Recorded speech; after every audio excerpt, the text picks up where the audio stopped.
Welcome to This Explainer. Today, we're diving into a corporate mystery. It's the curious case of the missing wrench time. We're looking at a utility plant that did absolutely everything right to fix their productivity, but somehow actually made things worse. I'm super excited to unpack this with you because honestly, it plays out exactly like a detective story. But instead of a crime scene, we're investigating a maintenance department. So let's jump right in and look at a company that poured massive amounts of time, money, and effort into upgrading their systems, only to find that their main success metric totally tanked. It's kind of the ultimate management paradox, right? I mean, how does a company do everything right, check off every single box on the best practices list, and just end up with worse results? Well, we are going to follow the clues in this fascinating case study to uncover a massive twist that's hidden in basic human behavior. By the time we wrap up this explainer, you're going to see exactly how really good management intentions can completely backfire if you're only looking at half of the equation. Okay, so our mystery starts with a pretty dismal baseline metric. Management commissioned a work sampling study at their utility plant, and what they found was frankly shocking. They discovered that their crew's wrench time, which, by the way, is just the industry term for their actual hands-on working time, was sitting at a measly 37%. Think about that for a second. That means for nearly 2/3 of the day, highly paid technicians were not actually turning wrenches. They were dealing with delays, they were waiting around, or they just weren't executing the work they were hired to do. So what exactly was causing this massive 63% drain on productivity? Well, at the time, the plant had what you'd call a marginal planning program. The planning department was entirely made up of apprentices, and these apprentices were supposed to develop detailed job plans, but they ended up mostly working on lower priority stuff. Meanwhile, the crews were just reacting, focusing on unplanned, high-priority work the second operations wrote the tickets. When management ran the initial analysis, it pointed to delays caused by missing parts and tools. They figured, okay, this is a symptom of severe inventory issues, poor planning from the apprentices, or, a combination of both. Now, armed with this data, management didn't just sit on their hands. No way. They launched a multi-year crusade. As you'll see in this timeline, they started out in year 1 with some basic, super logical interventions aimed straight at those tool and part problems. But when that didn't move the needle, they kept escalating things, which eventually led to a massive, complete overhaul of the entire system by year 3. Let's break down how this escalated, starting with that year 1 game plan. All right, so in year 1, management basically pulled out the checkbook and made some major structural changes. First off, they swapped out the apprentice planners and replaced them with fully qualified technicians. Second, to stop the constant delays of workers sharing equipment, they bought separate individual hand tools for every single craftsperson. And third, they practically doubled the number of parts categories in the storeroom to end those annoying ordering delays. On paper, this is a total masterclass in removing roadblocks. I mean, you give your people the tools, the parts, and the experienced planners, and productivity absolutely has to skyrocket, right?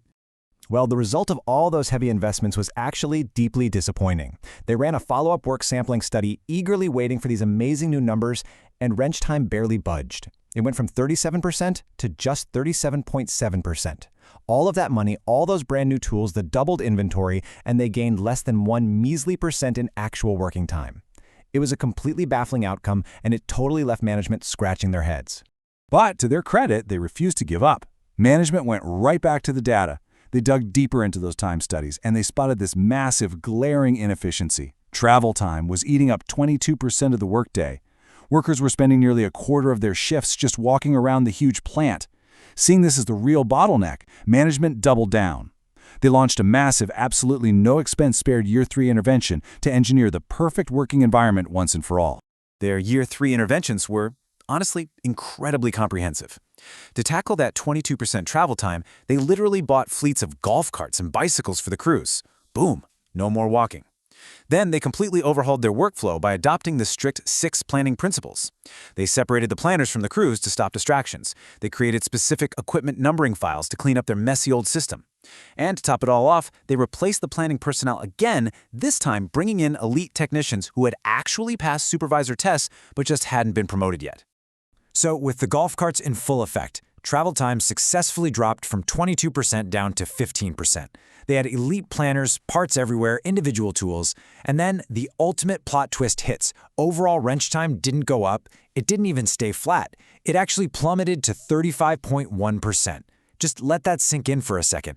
They fixed the travel, they fixed the parts, they fixed the planning, and productivity fell to its absolute lowest point yet. Which brings us to the million-dollar question. Where on earth did all the time go? The elite planners and the shiny new golf carts had successfully eliminated the parts, tools, and travel delays. The data confirmed it. Those roadblocks were 100% gone. So, what invisible force was sabotaging the plant? Think about it. If workers weren't walking, and they weren't waiting for tools, why were their actual wrench-turning hours lower than when apprentices were running the show with a half-empty parts room? Well, a deep dive analysis into the new numbers revealed a pretty shocking truth. The mechanical and systemic delays, things like waiting for instructions or hiking across the plant, those were indeed totally eradicated. But massive new delays had mysteriously popped up in their place. The data showed these enormous spikes in time being wasted during morning startups, way longer breaks, extended lunches, and really early afternoon shutdowns. The delays didn't disappear at all. They just mutated from mechanical delays into behavioral delays. But here is the most baffling, utterly critical clue of the whole investigation. The researchers noted that despite wasting all this time on long lunches and slow startups, the technicians were still hitting a 100% completion rate for their daily tickets. They weren't failing at all. In fact, they were doing exactly what they were asked to do. An hour-by-hour review of the wrench time completely cracked the case wide open. It revealed the strange new daily rhythm of the plant. Check this out. When technicians received their work in the morning, they would just casually scope out the jobs, mixing a little bit of parts gathering with a whole lot of social time. Then, right after lunch at 1 p.m., there would be this incredible, hyper-efficient burst of activity where almost all the work was completed in record time. And once the tickets were done, the technicians just put their feet up and coasted until quitting time. So, the real culprit wasn't a lack of tools, and it absolutely wasn't a lack of skill. The real culprit was supervisor habits. You see, over the years, the supervisors had become deeply accustomed to the old, slower system. They knew exactly how much work a crew could get through when they had to walk across the plant and hunt for parts. So when management brought in the golf carts and the elite planners, the supervisors just didn't adjust. They kept assigning the exact same volume of work. The technicians were artificially pacing themselves because, thanks to their speedy new golf carts, they were literally only being given half a day's worth of tasks. The big takeaway here is the fundamental difference between planning and scheduling. The company implemented a truly phenomenal planning system. Planning is all about developing systems to do the work faster, safer, and with fewer roadblocks. It gives your team the capacity to do more. But scheduling is the other half of the coin. Scheduling is about actually assigning enough work to fill that newly created capacity. Basically, the company built a high-speed 6-lane highway, but they forgot to put more cars on it. Without scheduling, you aren't actually improving productivity, you're really just giving your team a faster way to finish their limited tasks so they can take a longer break. As we wrap up this explainer, you really have to turn the mirror towards your own organization. Think about all the new software, the streamlined processes, or whatever efficiency tools you've recently implemented.